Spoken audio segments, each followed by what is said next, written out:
Para makapag-practice kayo ng MikroTik Router OS, unang-una kailangan nating ma-download sa ating mga computer itong EVE-NG o yung Emulated Virtual Environment Next Generation. Isa siyang emulator ng mga images of network devices and brands. If we're going to take a look sa documentation, dito sa supported images, makita natin yung mga supported uh, models and brands. And isa dito, of course, is si MikroTik, yung cloud-hosted router na version ni MikroTik. So, punta tayo dito sa MikroTik, no, makita natin itong cloud-hosted router. Ito yung pwede nating install sa PC or VMs or virtual machine. So, kailangan natin i-install muna itong emulator sa hypervisor, such as itong VMware Workstation. So, i-download nyo lang kung ano mang meron kayo, Windows or Linux. So, in my case, Windows yung gamit ko. So, ida-download ko lang yan and then install. Pagkatapos nyo ma-install yung Workstation Pro, ayun, i-download nyo na yung kailangan nating version ng EVE-NG. Punta lang kayo dito sa download and punta tayo sa free EVE Community Edition kasi may bayad yung EVE-NG Professional. Pero kung gusto mo lang pag-practicean muna, pwede itong gamitin yung EVE Community Edition. And then makita natin, meron tayong OVF and ISO files na pwedeng i-download. Kinaibahan lang, pag OVF, nandito, naka-install na sa file mismo yung EVE-NG. Pag dito naman sa ISO, so pwede mo pang i-configure kung ano yung preference mo in terms of storage. Kasi sa OVF, 60 gig lang yung installed storage para sa file na yan. Pero kung gusto mo pang i-edit yung storage and install yon on your own, so pwedeng yung ISO image yung download mo. If nag-start ka pa lang or first time mo pa lang makapag-install ng isang OS sa isang virtual machine or hypervisor, so mas recommended na itong OVF file na lang yung i-download mo. Pero kung marunong ka na or may experience ka na before, kahit na mag-install pa lang ng sarili mong OS, kagaya ng Windows OS sa iyong computer, so pwede mo na itong gamitin or pwede mo nang i-download itong ISO file. So, after nyo ma-download at ma-install yung EVE-NG, i-download na rin natin yung mga kailangan nating files. Of course, kailangan natin i-download yung image ng MikroTik or the CHR, no? So, punta lang tayo sa mikrotik.com/download and yan. Pagtingin natin, bumaba lang tayo and makikita natin itong cloud-hosted router na section. And i-download natin i-click natin itong raw this image kasi ito yung kailangan natin yung may IMG na format. So, i-click lang natin yan, i-download natin, and mamaya gagamitin natin. One other thing na kailangan natin ay yung CLI terminal na gagamitin natin. Pwede yung mga paid version kagaya ng Secure, CRT, PuTTY, and Hyperterminal. So sa akin, since lightweight lang yung mas prefer ko, and PuTTY lang yung download ko. So i-search nyo lang sa Google, PuTTY, and then punta kayo sa website ng PuTTY at makikita nyo tong download page. At i-install nyo kung ano yung meron kayo, whether 64-bit or 32-bit, and then install. Another thing na kailangan nyo rin para makapag-transfer ng files is yung WinSCP. So, gagamit tayo ng File Transfer Protocol or FTP later on para ma-transfer natin yung image ng MikroTik OS papunta sa EVE-NG. Ayan. So, after nyo ma-download, i-install nyo lang, i-next nyo lang, and then gagamitin natin siya mamaya. So, after nyo ma-download at ma-extract yung mga kailangan nating files, unahin natin puntahan si EVE-NG kasi ito yung pinakauna nating kailangan gawin. I-install natin siya ngayon sa VMware Workstation. So, i-click lang natin tong OVF file. And then, lalabas dyan yung ating VMware workstation. So, pwede natin siya pangalanan ng kahit anong gusto natin. Ayan, eve-ng.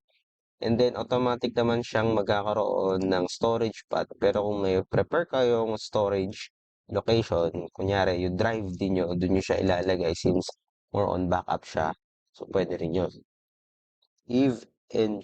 So, I'll just name it eve-ng, the name of our virtual machine. I-click lang natin yung import. Hintayin lang natin matapos yan.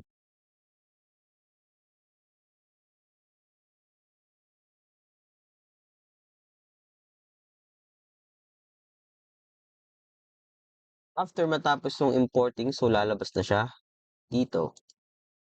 So some of you might having trouble na may lalabas dyan na error about sa hypervisor, no?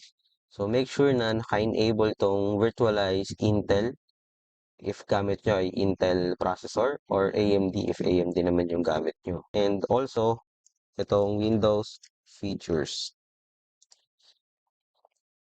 Ayan. So make sure lang rin na naka-enable yung virtual machine platform nyo.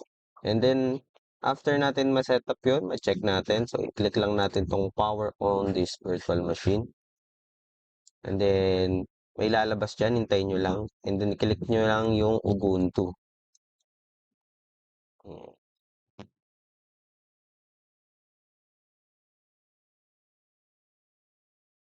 May kita natin dito na tapos na at na-install natin completely.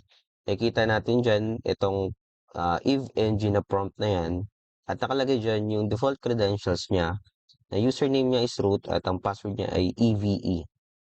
And then, para ma-access natin yung eve-ng using its GUI, so, gamit natin tong IP address na binigay natin, yung 192.168.1.22. Ito yung IP address na binigay sa akin ng DHCP server ko. So, probably, iba rin yung IP address na lalabas dito. Kung ano man yung lumabas dyan, so, yun yung gagamitin yung IP. Subukan na natin kung ma-access natin yung GUI ng eve-ng. So, type na natin yung IP address ko. Sorry. 21. Sorry. 22 pala. So, that's 22. Ayan. Makikita natin yan. Lalabas na siya. Pagdating dito, iba na yung username and password natin. No? Ito na yung admin and yung password is EVE. Yung kanina is root EVE. And then, mag-create lang tayo ng new lab dito. Microtik. And then, click lang natin yung save. And then, automatic o-open yung topology view niya. Pero since wala pa tayong network device dito kasi bagong install pa lang, so, di tayo makapaglagay dyan. Nakikita natin dito yung mga supported devices na available. If naka-install na siya sa eve-ng, magiging blue button siya. So, since yung MikroTik Router OS, so di pa naka-blue kasi di pa natin siya na-install. Only virtual PC lang yung may kita nating blue dito. Ito yung built-in PC ng eve-ng. So, next procedure natin, i-install lang natin yung MikroTik Router OS image sa eve-ng. So, para naman sa guide kung paano mag-install, so hanapin nyo lang dito sa documentation, how to create image, at iselect nyo yung MikroTik ayan, cloud router. So, ituturo ko ay same guide lang rin kung ano yung nakalagay dito. Yun nga, no, na-download na natin yung router image. Makikita natin na ito pa yung version niyan kasi by the time na in-update nila to, so ito yung in-example nila for the documentation. So, pwede naman na gamitin natin yan, pero since meron ng available na higher version na long term, so yun na lang yung ginamit natin. Next is using any archivator program, unzip the file kasi naka-zip siya. So, extract nyo lang. And then, next is SSH to your eve and create directory for MikroTik node. Ayan. Pagbubuksan natin itong eve-ng, yung password niya is root, yung username niya is root, and yung password is eve. Ayan, pa tayo. Ayan. So, nakapasok na ako, pero meron siyang initial configuration. I-type nyo lang rin kung anong gusto nyo. Ako, yung default pa rin na EVE, repeat root password, and then next nyo lang yan. So, magre-restart siya ngayon sa point na to. Hintay lang natin ulit siyang bumalik.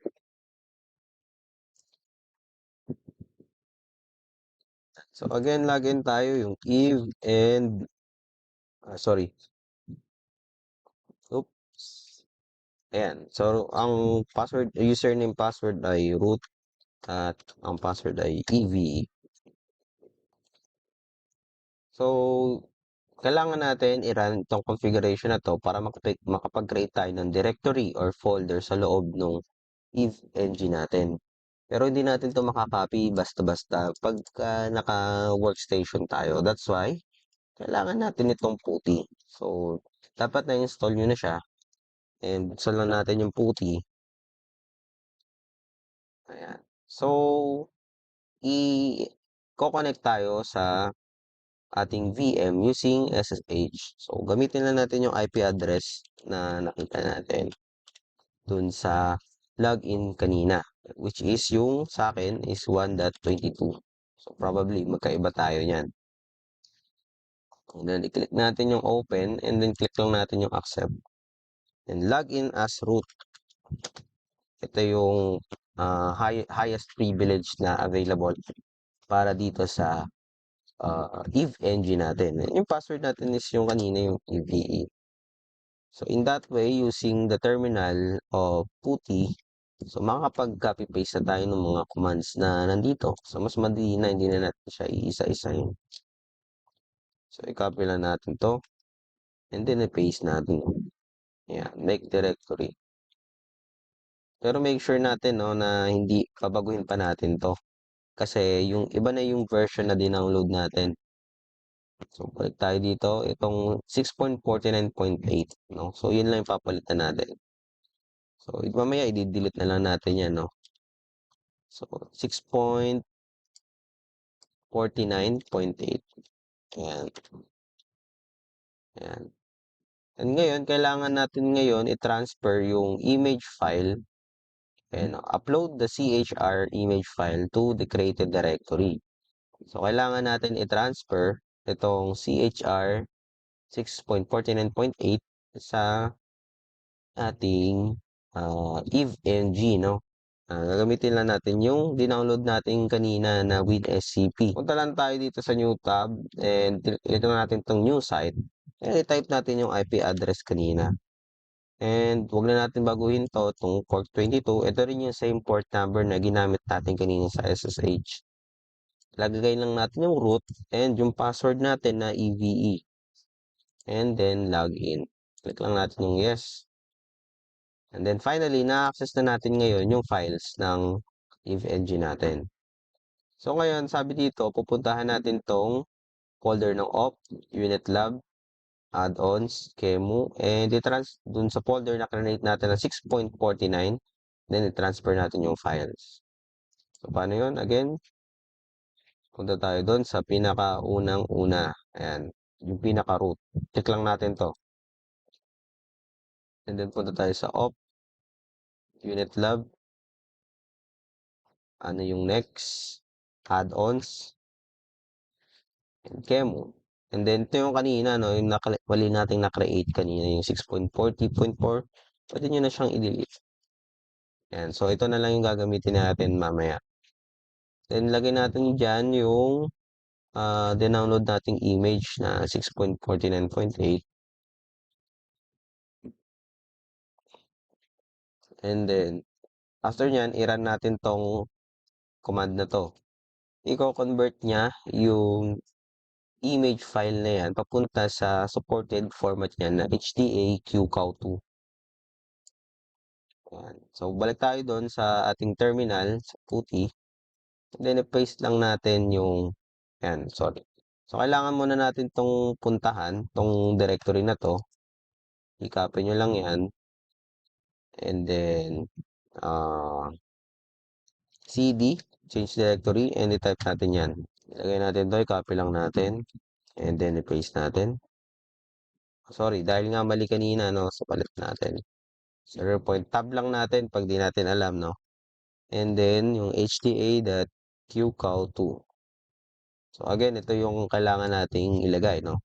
mv, and then yung file name, at yung hda.qcow2. Ayan. So, after nyan, fix permission para ma-take effect yung ginalaw natin. Hintayin lang natin na matapos, and that's it. So, i-refresh lang natin to, itong 192.168.1.2, 22 sa akin. So, try natin add object, node, and then i-type natin yung MikroTik. Kita natin kanina na blue na siya. And then, add na natin siya ngayon. Then, click natin yung save. Ayan. So, try natin kung mag-i-start siya.